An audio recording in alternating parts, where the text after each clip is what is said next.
Should Sami Zayn be main eventing WrestleMania? He is main eventing Elimination Chamber, but we are here to discuss after another excellent SmackDown. Excellent might be a strong word, but I really like SmackDown. Welcome to the WrestleTalk Podcast. I am your host, Tempest, alongside the lovely and wonderful Sat E. Nyangi. We are the House of the Black Mask. House of the Black Mask. He's got a nicer voice than I do. I can't do that. Hey, Sat, what day is it? It's Sat E Day. It's Sat E time. I love it. He knows. He's your prompting is great. I'm pitching it to you now. I'm catching it. If that's how you catch things.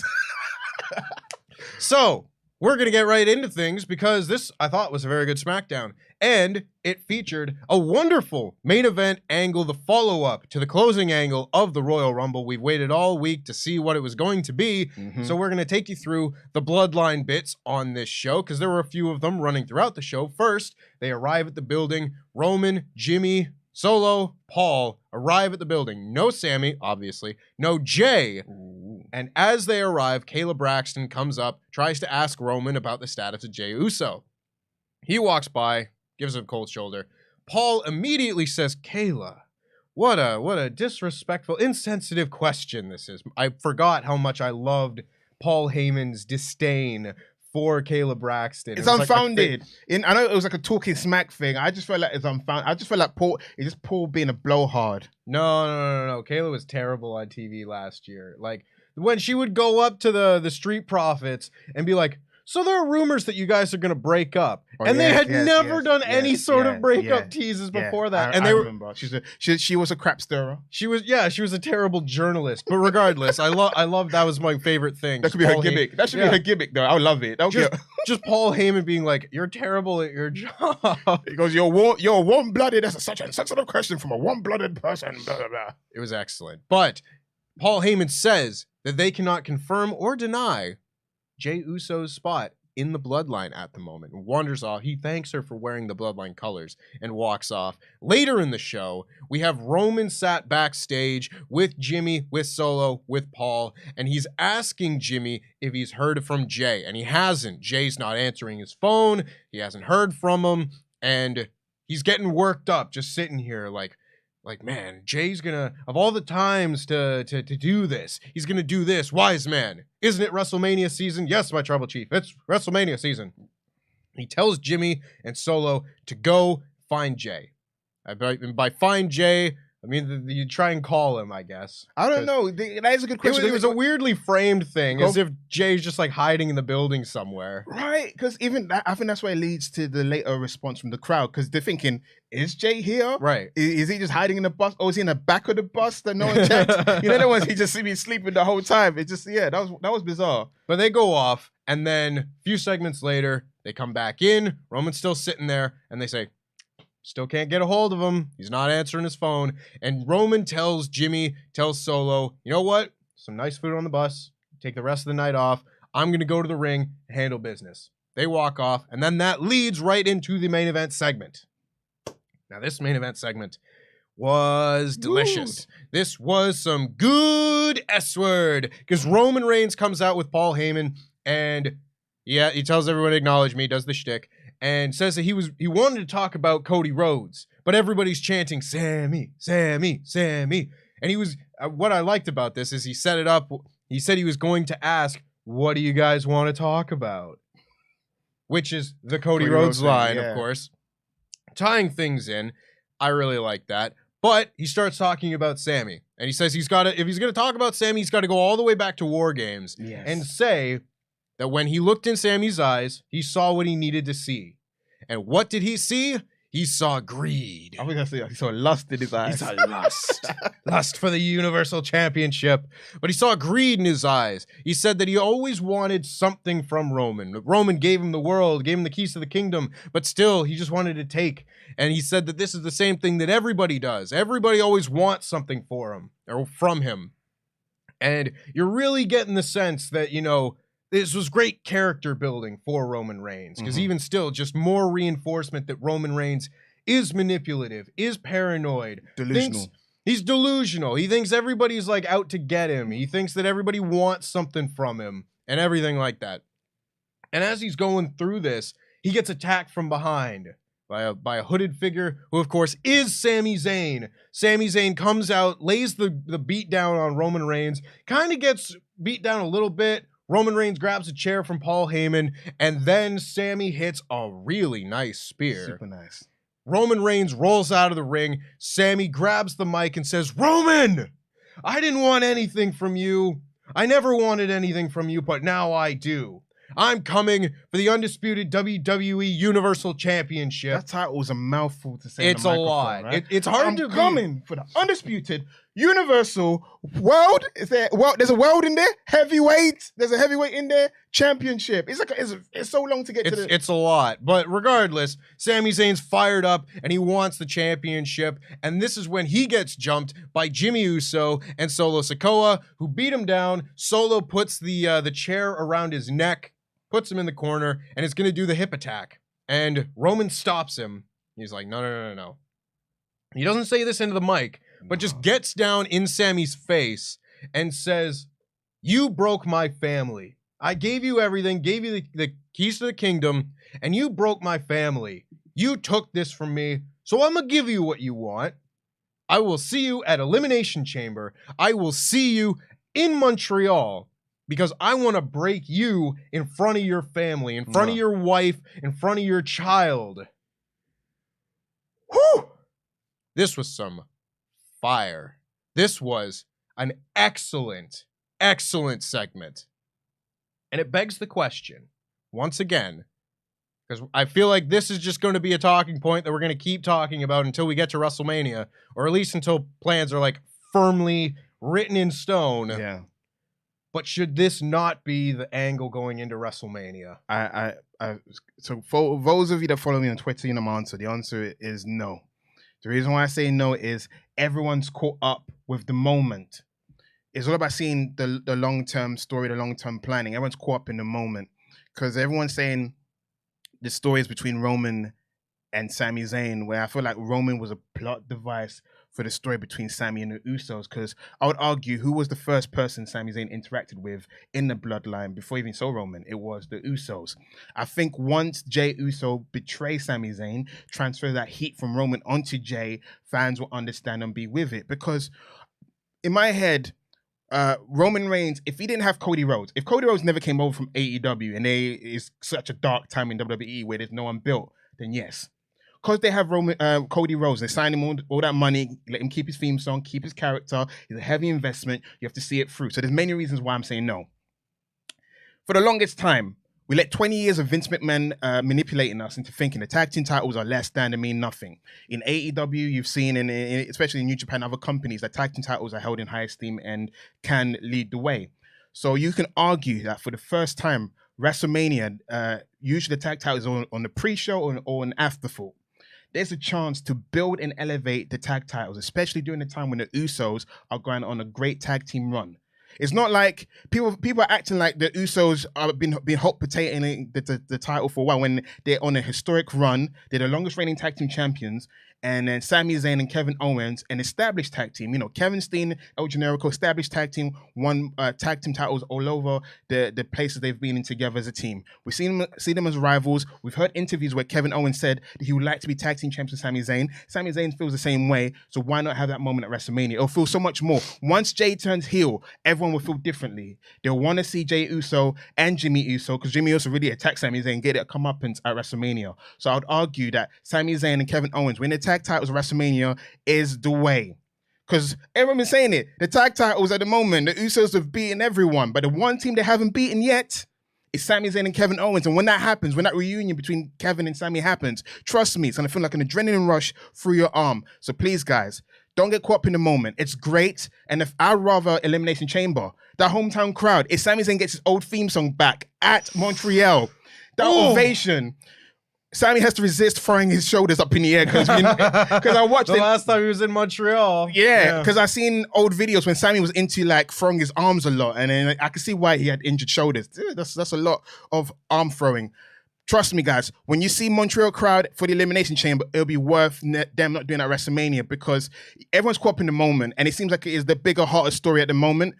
But I'm saying a moment a lot. Moment, take a drink. But Cody and Roman will be worth it. Cody Rhodes is an expert, kind of like the same as Roman Reigns, a great at ad-libbing. They'll make you care about this match that's going to happen in WrestleMania. Everyone's caught up in the moment. I'm not caught up in the moment. I can see the bigger picture, because if you go with Sami and Roman at WrestleMania, what the heck is Kevin Owens going to do? So let's not get caught up in the moment. Think about the whole picture. Everyone's involved. It's a bloodline thing against Sami and Kevin. It's not just Roman and Sami. It's just part of the story. I know you want it to be that, but trust me, don't get caught up in the moment. That's what I'm saying. I don't think you're wrong necessarily. And I wanted to lead it with this to basically give the opposite side of things that we went over on the Raw podcast when Luke and I talked about Cody Rhodes. Is he the correct choice to be in the main event of WrestleMania? And after his great showing on Raw with an excellent promo and a really fun main event against Finn Balor, we said, yeah, he's probably the right guy, because, like, look at how good he is, and look at how great this presentation. He's so over.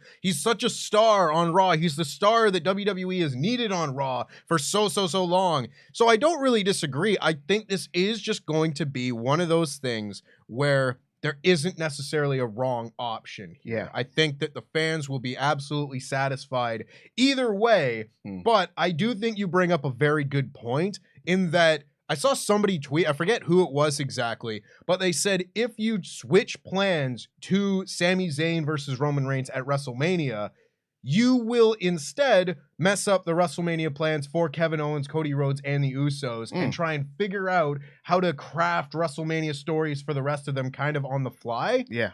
That's a lot more complicated than doing it the way that things are currently sort of slated to go. Yeah. And especially when you consider that the more and more that I look at it, with Jay not being on the show this week, and I don't know what the Jay Uso story is going to turn out to be, because I think that is probably what we're going to lead with for a lot of the SmackDown podcast from here to WrestleMania. Yes, it seems like it, yeah. That's the ongoing, evolving chapter of this now. It's what happens with Jay. What's the thing that we're now waiting week to week to see what Jay Uso does? I imagine we'll probably get something like that at Elimination Chamber. Maybe, maybe not. We'll see. But I think having them go after the tag titles at WrestleMania is going to be a very satisfying conclusion to this chapter of this story. I think that Sami Zayn should be a world champion after this run, because he, on this show, was a star.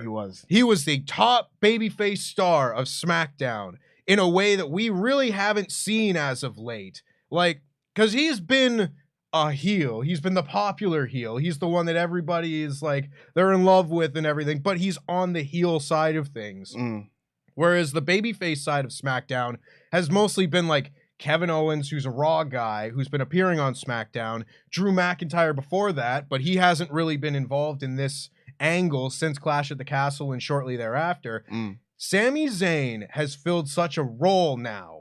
The void that has been left by those guys on SmackDown.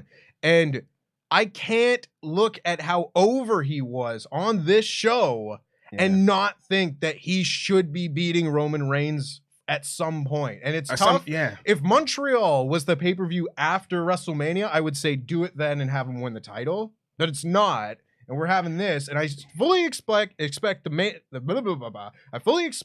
match at Elimination Chamber to be excellent, the crowd response to be fantastic. Emotional. If he comes back with that music, and you get the whole crowd doing the "Let's Go," I will cry. I'll cry watching it if they bring it back. That song is such emotional attachment to that song, especially in NXT days when he won the world title. That song is such a jubilant, triumphant, celebratory song that when he comes back to it, it's kind of like welcome. Is a homecoming. I'm getting chills thinking about him coming out, the ovation, the deafening pop he's gonna get, the emotion in his eyes, egging the fans on. Roman Reigns not looking impressed.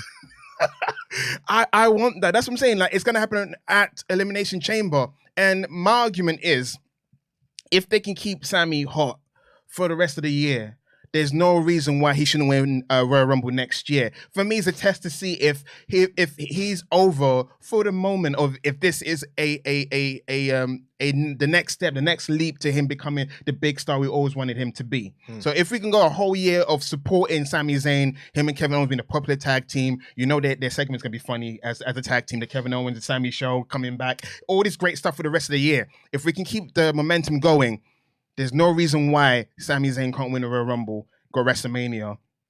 Hopefully they resist Kevin Owens turning on him, and it's a sort of Kevin supporting his dream of being a world champion and him beating or facing whoever, Gunther, who may be champion next year. You know, there's so many things that can happen. I don't want to fantasy book too early as we're doing a review, but I'm saying, guys, I know everyone's going to disagree. Most would disagree, but let's not get caught up in the moment because I feel like because once Jay turns on Sami, then you're gonna be like, oh Jay, I believed in you, because there's so much going on with Jay as well. Because Jay see what Sami did, that's something that he always wanted to do but didn't do, so that's making him like conflicted. Like, I wanted to do that against Roman, but Roman's also my family, and then you didn't have to sacrifice too much for your family, so there's also gonna be a little bit of jealousy because you make me look like a fool in front of my family and my friends. So I can't wait for that conflicted notion of Jay Uso to come out and spread the storyline even further. But yeah, I understand how people feel, but yeah, I'm not there.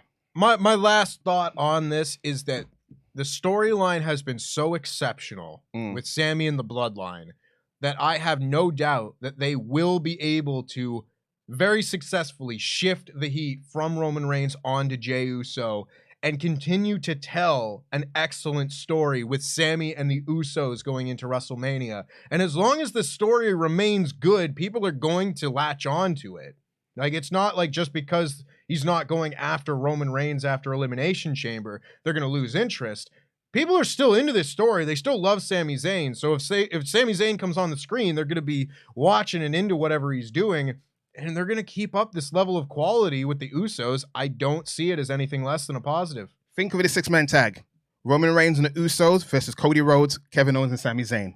Oh, come on, guys. If that could be like the main event of Raw or SmackDown on the go-home week of WrestleMania, oh, that is tasty. That is a hell of a main event match. Right? And I can see Bloodline winning because they need that kind of edge before getting to WrestleMania. But yeah, guys, think of the bigger picture. Think of everyone involved. Because everyone's got tunnel vision on Sami. But I'm like, think about the bigger picture. Then, because fans are going to be like this. I want Sami. Then if Cody doesn't get in Cody's a flop. Cody's not where he should be. You know, come on, guys. You got to think straight. Don't get caught up in the hype. I'm loving that hype. I felt chills when Sami did that great spear. He didn't do a running hug like a certain other Canadian wrestler, but he did a great spear. And I was into it. I was into Sami's like, he was like roaring like a bloody animal. But at the same time, I was like, dude, that tag team title was going to be hot for WrestleMania. Either way, I cannot wait for Elimination Chamber. But we will get into the rest of the SmackDown review here. Let us know who you think is going to be the proper choice to be in the main event of WrestleMania, though. Is it Cody Rhodes? Is it Sami Zayn? How much are you looking forward to Elimination Chamber? Let us know in the comments below. But for now, we are going to get into the rest of our SmackDown review because we opened the show after the arrival of the Bloodline with the finals. I forgot this was the finals when it happened. I was like, felt like we had another few matches to go. But no, this was the final of this wacky little SmackDown tag title tournament where Ricochet and Braun Strowman took on Imperium. I personally have not been super crazy about the presentation of Braun Strowman and Ricochet. I still don't really know why they're a team. They're just kind of. You mean kayfabe or real life? No, more kayfabe. Real life is whatever. I'm separating that from this, but I don't really know why they're a team. They're just a couple of baby faces, and Braun kind of had Ricochet's back a couple times. It was interesting, I guess, for the time, but I see them come out together, and I'm not sure why they're a team. They don't look exactly like a team. There needs to be something added to this if they're going to be a team after this. But for now, it might just be a team that lasts a month for the tag title shot, and then that's it. This is the vision I get when I see them team up. Growing up in the 90s and I'm gonna use Kane as an example. Kane is notorious for teaming up with little guys. Kane and X-Pac was a popular tag team. Kane and Rob Van Dam was a popular tag team. You can argue that Kane and X-Pac didn't make sense. You got one degenerate and one guy that's lived in the basement, and then you got Rob Van Dam, a cool guy, and one guy learning to trying to be human, even though he's a monster. So you can argue that they're going for the same dynamic. We got the big guy and you got a little high flyer. So I see that dynamic as a tag team. That's the vision I see when I see them. It's kind of like a rite of passage of being a babyface giant. You're gonna get a smaller babyface as your friend. Yeah. So that's what they're doing with Braun. So it makes sense in the way that if you're a babyface giant, people really don't want to watch you sell. So you put them in a tag team with a little guy who will sell, and then you get the hot tag. That makes sense. But just watching the show, I'm just like, I don't really know why Braun Strowman and Ricochet are a tag team. I need a little bit more. Yeah, well, Michael Cole, believe it or not, Michael Cole's been trying to sell why they're a tag team. It's like they built respect during the tournament. Yeah, they got on the wrong foot, but they now got respect for each other because Ricochet did beat Braun Strowman and Braun respects him for that. So I'm with you. They got two different lifestyles. The only thing they have in common is two balded head men. They could be part of the Boldies, the ECW group, the Boldies. They can call them that if they want to. But for me, it's like these are two guys right now who they're not pushing for the Intercontinental title. They got nothing to do. Yeah. That's like booking 101. Let's do a makeshift tag team together. At least they're not giving them a horrible name like Braunochet or Rico Man. The Rico Man. Rico Man, you know what I'm saying? Because AEW like to do, you know, award show and stuff like that. So it's like, Thunderstorm. Yeah, it'd be Strokochet. Oh, that's terrible. I don't like Strokochet at all. So yeah, at least they're not forcing tag names on them at the moment. But for me, I understand what they're doing. It's like they got nothing to do for them. They got another banner win. Ricochet is now a two-time tournament winner now. The only guy on SmackDown to win the Intercontinental title tournament and now the tag team tournament. But is he going to get a gold out of this? I don't know. Actually, joking, we do know he's not going to win. I would be shocked if they did. I don't think you can have them lose either of the tag titles, specifically the SmackDown tag titles, because that's like the record-setting title reign they've got. But yes, that does, of course, mean that Ricochet and Braun Strowman beat Imperium on this show.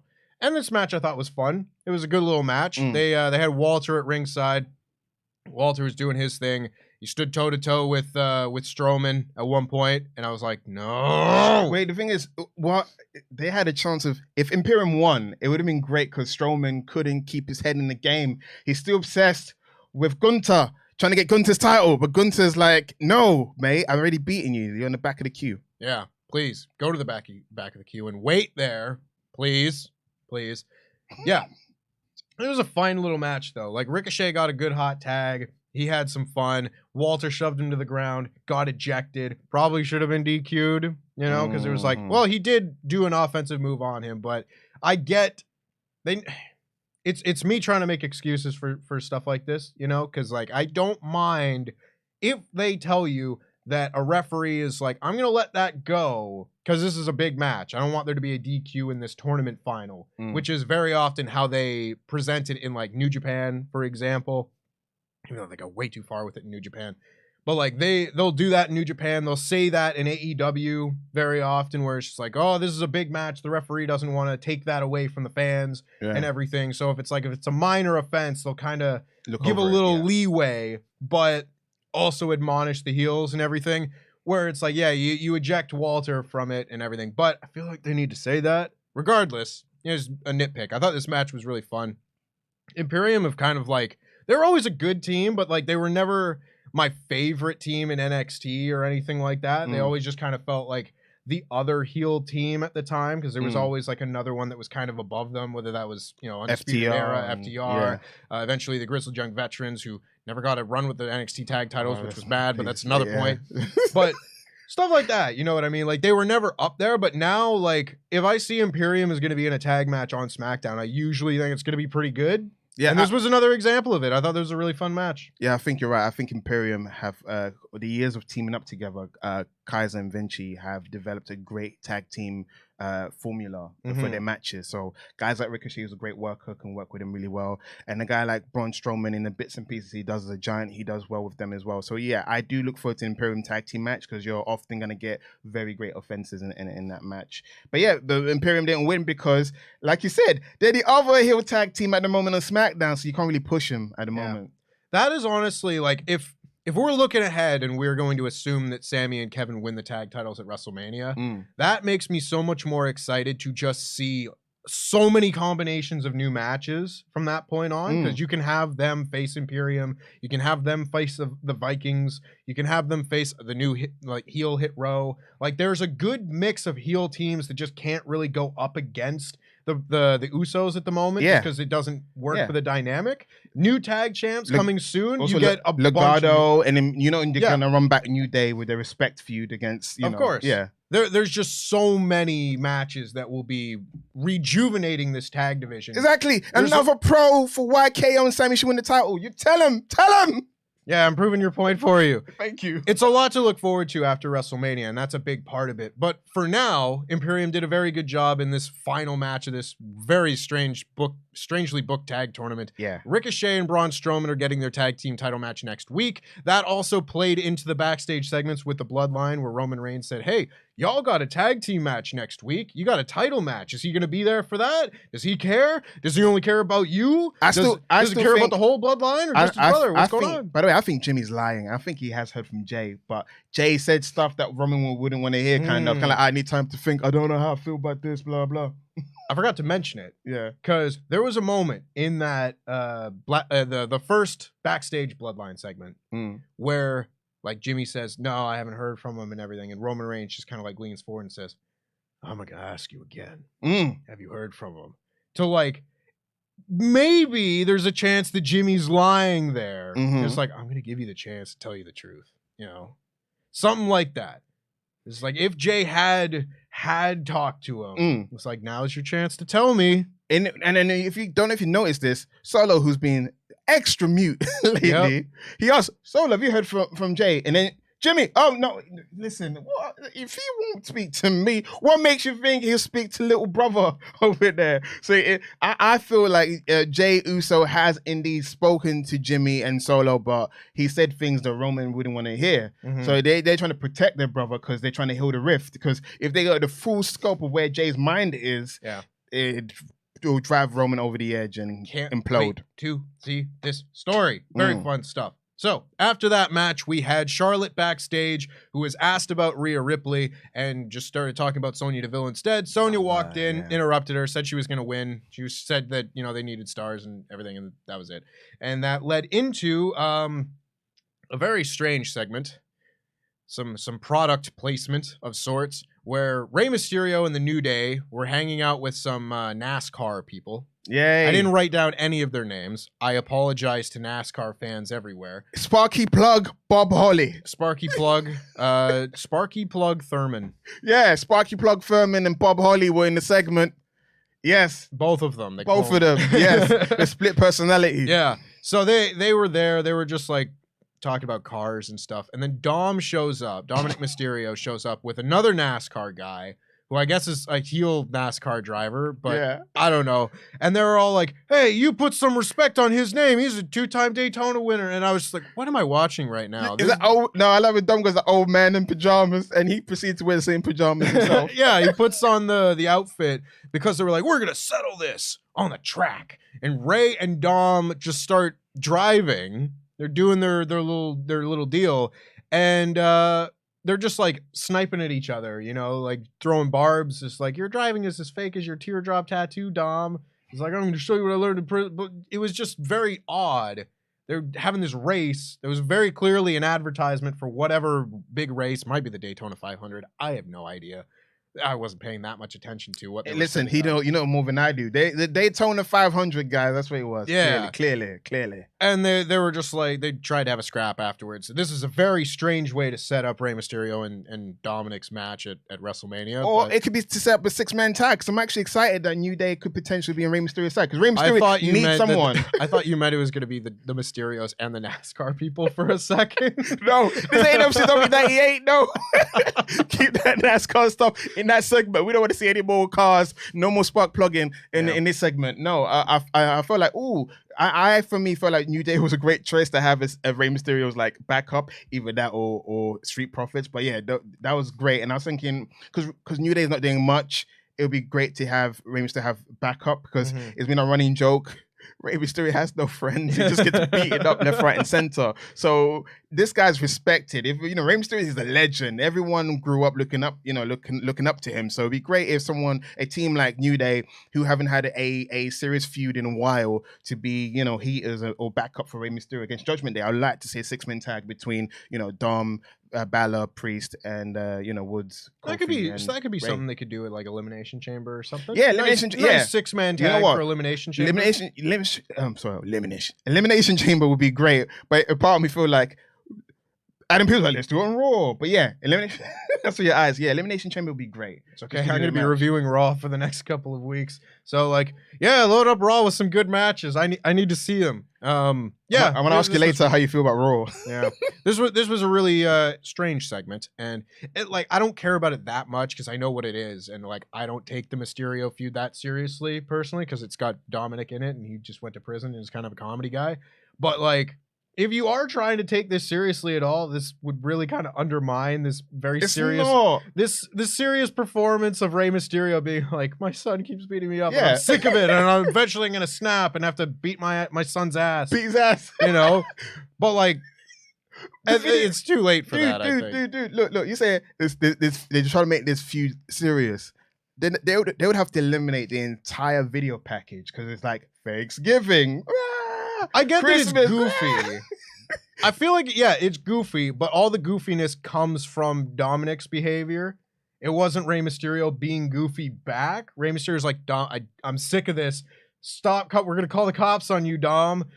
Everything like that. Now it's like, I'm going to yell I'm going to make jokes about my son while we're in a race car fight. You can argue this is Rey taking steps to actually doing something about it's gone from him apologizing about Dominic to actually him being, my son is a piece of crap. So we're going in the right direction. Making fun of him is to make him angry. So Rey is trying to antagonize Dominic. So we're gonna get closer and closer to Rey actually wanting to put hands on his son. So don't worry, we're getting there. Now he's seeing his son as a piece of crap. Next thing you're gonna beat him up, and then you don't have to call child services because he's of age. We've talked about this for far too long. This was such a nothing segment. Finn Balor looks great in his gear, right? Bucket hat versus bucket hat. Put Finn Balor against Jake Hager. Hat versus hat. I like that hat. I like my hat. I like my hat too. I like your hat too. I like your hat. Thank Wayne's you. World. Hell yeah. So the next match we had was the Brawling Brutes taking on the Viking Raiders. This match was one of the colder matches on the show from a fan perspective. There wasn't that much to get into besides it just kind of being a pretty solid little match. The Viking Raiders are a very fun team. Obviously, Butch is very, very good. Wait, hold up. It wasn't Sonya Deville and Charlotte after that? No? Oh, did I skip that? I may have. Yeah, Sonya Deville faced Charlotte. It was good. Look at you keeping me on track. I scrolled down too far in my notes. Because I don't want it to be I can envision next week you saying, I'm sorry, guys, we went past the Sonya and Charlotte Flair match because not much really happened, to be honest. So I don't blame you for doing that because not much really happened. I mean, yeah. My standards for the SmackDown women's division are so low at this point that I saw this match and it was just a title match that had been built up to for a month. And I saw it and there was a clean win and I was like, cool. Oh, that's fine. Yeah. And then I watched a few clips of it back on Twitter and whatever, and I was like, ooh, this really wasn't that good. Charlotte's handstand flipping clothesline, and this was, again, quite poor. And maybe it's just a move that you think, maybe it looks cooler in your mind than it does in execution. You can eliminate that. But Charlotte won with the figure 8. I don't think there was that much to this match. I hope we can do away with this feud now. It was a fine little TV feud. It was okay, but it's weird. It's weird. Sonya Deville is a great performer. She can convey the script well. She performs it really well. But the issue was, what have you done for me lately, kind of thing. You can argue she's a delusional heel, lost. She doesn't want to think about her losing, so she's entitled. Her character's entitled. Sure. But like you said, they built this up. They didn't even do it at the Rumble. Understandable, because you don't want to have 2 dud matches at the Rumble. Too late for that. Right? But then the match does happen. It's kind of like, I do feel like them pivoting from Ronda Rousey left them in a conundrum. They didn't know how to fill it. And in their mind, who's less liked than Charlotte at the moment? Sonya Deville, who is just an authority figure. So they're hoping that the fact that we don't like Sonya Deville would help us like Charlotte more. So I get that was the agenda. By the end of the day, like you said, Sonya put in some nice high knee from the second rope. It was a bit clunky in areas. It was just a match. It wasn't like a blood feud, considering how many weeks of interference. They at one point did have a pull-apart brawl, but they was quite laissez-faire, quite laxed when it came to the actual match, which kind of confused the situation. They should have been like pull apart, chuck through the barricade, a proper going for it. So we'd be like, yeah, this was worth the weeks and weeks and weeks of build. Because like you said, she tapped out, and now, you know, what's next, guys? Like, Charlotte in this whole feud has just kind of been like, I beat you. Leave me alone now, please. They do the backstage thing. Charlotte, like, wins the backstage fight twice, and Sonya just keeps coming back and fighting her, and she's like, I'm not doing anything. I'm just defending myself. Interrupts her segment on Fox, whatever, with Ryan Satin, and it's still just like, all right. And then goes to Adam Pearce, is like, listen, just give her a title match. I'll beat her, and she'll leave me alone. And then she just did it. Like, just beat her, and it didn't really take that much effort, it felt like. No. It's fine. Here's my thing. I was thinking about this while you were talking, about the perception of a lot of women's wrestlers in WWE from, like, a place on the card kind of standpoint. And this isn't so much an issue on Raw, just because there's a lot more, like, high-end talent on Raw in the women's division. Yeah. But you look at something like this, and for a long time, not very many women have kind of broken through into the main event, like, title holder, like, tier. Like, the only ones in recent years that have done it have more or less been Bianca Belair and Rhea Ripley. All right. That's pretty much it. Otherwise, it's people like Liv Morgan who get a month run, or longer than that, but like an undeserving champion type run, or Nikki ASH who had a month run, and then that's it, and they don't hold the title again. So what that ends up doing for a lot of fans' perception of them is you have a feud like this, or just in general, the SmackDown women's division, where you have the champion, and then a bunch of people that you can't really take seriously as credible challengers. Yeah. And we've talked about this for a long time. Like, why didn't they heat up Shotzi prior to Survivor Series? Why didn't they heat up all the different people? But you have a situation like this where Charlotte needs like a TV feud for a while. Yeah. And I cannot wrap my head around Sonya Deville being someone who can potentially win the women's championship at this point. Should have been Raquel. In my mind, it should have, because Raquel had an inbuilt storyline. It didn't have to be convoluted. Raquel came close to winning the title, and then Charlotte swooped in and won it. You can start a feud based on that, and even take it to Elimination Chamber, because I can argue, Raquel hasn't broken through in terms of, she hasn't won the title yet, but she's a former tag team champion. Former NXT champion at the Former NXT champion. Yeah, it's weird because, again, we've been conditioned to either forget your NXT accomplishments or, Triple H definitely wants to tap into it. But in terms of the main roster, Raquel, Rodriguez, not Gonzalez. Rodriguez is a former tag team champion, and she took Ronda to her limits twice.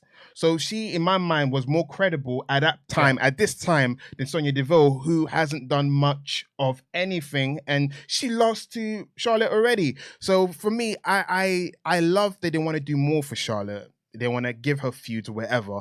But it's kind of tone deaf when you're giving them women that because no matter, it's Charlotte Flair, she's going to win. But you want to create that perception that she could lose, and you can't do it with Sonya Deville because Sonya Deville's been portrayed as someone that doesn't get the job done. So it should have been Raquel or Liv, even though Liv had a great performance at the Royal Rumble. But give them someone that's credible. Yeah.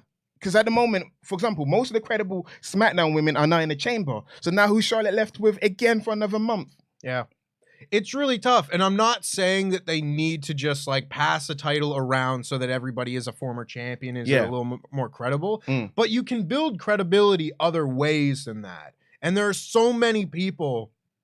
It's like that kind of era where people got called up ahead of the Women's Royal Rumble. And it was like the Liv Morgan, Mandy Rose, Sonya Deville, Sarah Logan kind of era where they got called up just to be bodies on the roster and never progressed past that in their presentation for a long, long time. Liv Morgan got there for a little bit, but otherwise, like, they'll have stories and that sort of thing from time to time. But the story does not usually lead to them moving up the card or being made to look more credible. Like, you had the Mandy Rose Sonya thing, which was a very solid story for what they were going for that year.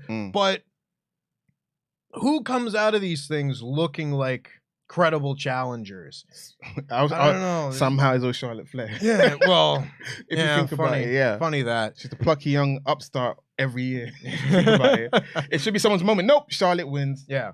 So there's just my take on the whole SmackDown women's division again. But I think they could do a lot more to build people up, especially if it's people like Emma, like Tegan. Listen, put Emma and Dana back together, okay? Let's stop messing around. The women's tag team division need more people together. Put Emma and Dana back together. They're great as a team. Make them mean girls again, because I missed that. Dana's better as a heel. If you watch NXT, you know Dana's a natural heel. And Emma, she's a plank as a baby face. Make her a heel again. Put them back together, for goodness sake. That's what I got to say. And also, there's 2 women's match on the show. Improvement.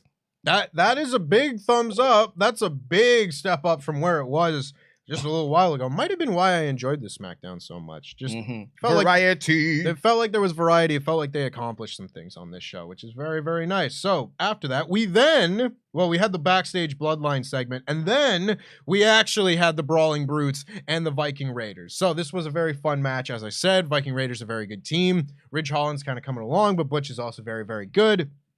There was some fun stuff in this match for sure, but one of the less interesting things on the show from a crowd perspective, nothing on the line, no storyline going into it really, other than, of course, Sheamus being tied to the Viking Raiders, but Sheamus and the Brawling Brutes have kind of not been separate on SmackDown, but they've not been as closely tied as they have been in the past. The Viking Raiders won this match. They hit Pete Dunne with the Ragnarok, got the win, and then afterwards they brawled with Drew McIntyre and Sheamus on the ramp and the entranceway. I really hope that this leads to another Viking Rules match.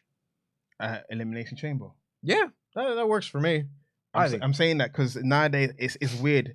You'd think matches will lead to the PLE, and then you'd be like, next week. Because even like the Bloodline, the Usos match kind of makes sense because there's a lot of discrepancy. People are asking, can the Usos go to Canada? If they can go to Canada, then that's why probably the tag team title match is happening next week. But yeah, I was writing down that the Brutes, they haven't had a significant victory in a while.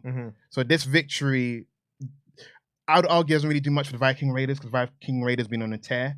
I feel like the Brutes, they need to be reheated. There's potential. Like I said, Ridge the Fridge has come a long way. The stink of him breaking Big E's neck is nearly gone. But they remind me of Heart Foundation, as in Ridge could be the modern day Anvil, and we know how great Pete Dunne is in the ring. So he's a technician and he can do many different styles. So if they can hone in as a tag team, they got potential to be really good. But unfortunately, I also feel like they'll be one of those tag teams that they're the other babyface tag teams, and they'll never be the babyface tag team. I can see them winning the tag titles just as a surprise down the line, but I don't see them getting pushed to the level that you probably want them, because there's more popular teams on the main roster. I don't disagree. They're right now they're filling their role very well, but it doesn't feel like there's anything building for them. No. But at the same time, you can't heat everybody up at the same time. Maybe after WrestleMania, you can start up some new stuff. You had Bray Wyatt just chilling backstage with Uncle Howdy. I guess they're friends now. I don't know if they weren't before, but there was questions about it. But they seem to be on the same page now. Can they coexist? Now, I feel like we have to do what we call it, an epilogue to the weeks and weeks of talking about LA Knight and Bray Wyatt. Yeah. And then I have to be a man of my words, because we said it here. We can't judge the storyline until the match has happened. So I'm not going to gloss over, because this is my first time talking about post-Royal Rumble, everything that's happened. So pitchback match happened.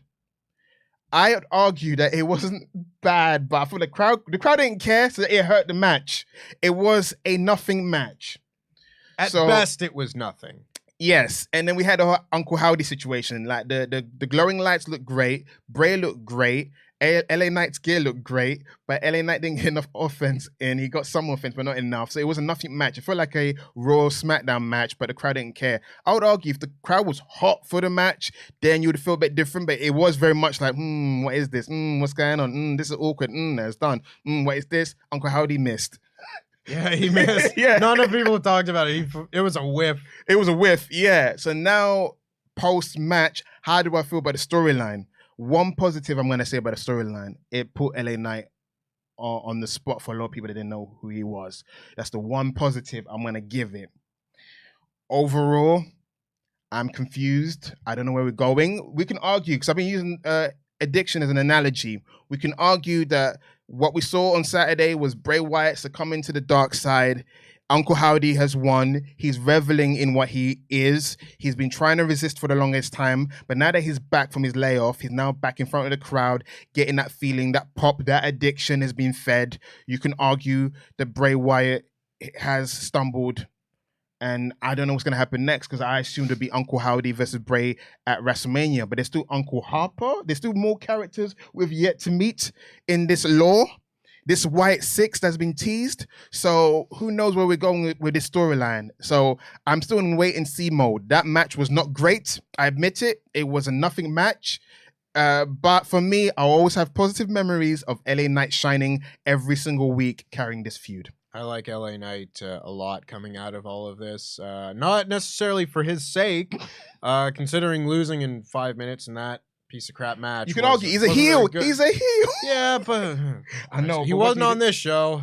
No, but no. Come on. Listen, what happened to selling injuries? That's fine. That's fine. I'm just saying that I didn't want him to get hurt and written off TV in a crap match. I know, in a post-match angle. But I can see if LA Knight. I believe LA Knight is so talented. He can spin this off to anything: lawsuits, being in a wheelchair, selling that he can't do matches or whatever. And a part of me, I know you may not want this. A part of me wants Maximum Male Models to be his underlings, because I can see that. To have heaters, it's just, I know he's separated from them, and then they've never won a match. He's not a good look, but I feel like he's the kind of guy who would look great just having an entourage of people just to browbeat and just to feed for him. Yeah.